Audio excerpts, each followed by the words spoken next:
Welcome to Independence Journey. Today, I'll talk about how the stock market moved in the first quarter of 2022 and how my growth stock portfolio performed in March.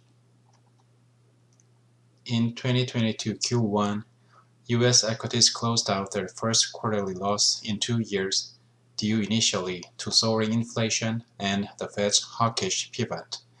Inflation rates had reached a 40-year high in the previous quarter, and in November, Fed Chair Jerome Powell retired the word transitory in describing the central bank's inflation outlook. Russia's invasion of Ukraine was the equivalent of adding fuel to the inflation fire. Commodity and rates accelerated higher from existing uptrends as the West imposed strict sanctions on Russia's economy. Soaring rates had the greatest negative impact on long-duration growth stocks. In Q1, the large-cap Russell 1000 Value Index outperformed the Russell 1000 Growth Index by more than 8 percentage points, while the small-cap Russell 2000 Value Index outperformed the Russell 2000 Growth Index by more than 10 percentage points. Accordingly, the Nasdaq 100 and Nasdaq Composite registered the largest declines year-to-date, with minus 20% of max drawdown for each. The blue-chip Dow Jones Industrials and S&P 500 indices were the relative outperformers. Now let's take a look at my portfolio.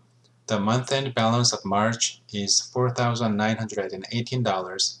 Compared with the previous month, it was increased by $507, which was 11.51% increase. The list of stock holdings stays the same, but in March, I added 100 shares of SoFi, which came to 714% increase in the number of shares. With that dramatic increase in share quantity, SoFi is now my second largest position, following Tesla and preceding Lucid.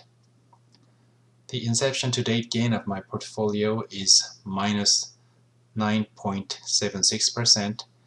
The majority of my positions are in red because growth stocks didn't perform well, as we have already seen. However, my portfolio is recovering since mid-March. This graph shows the market value of my portfolio over time.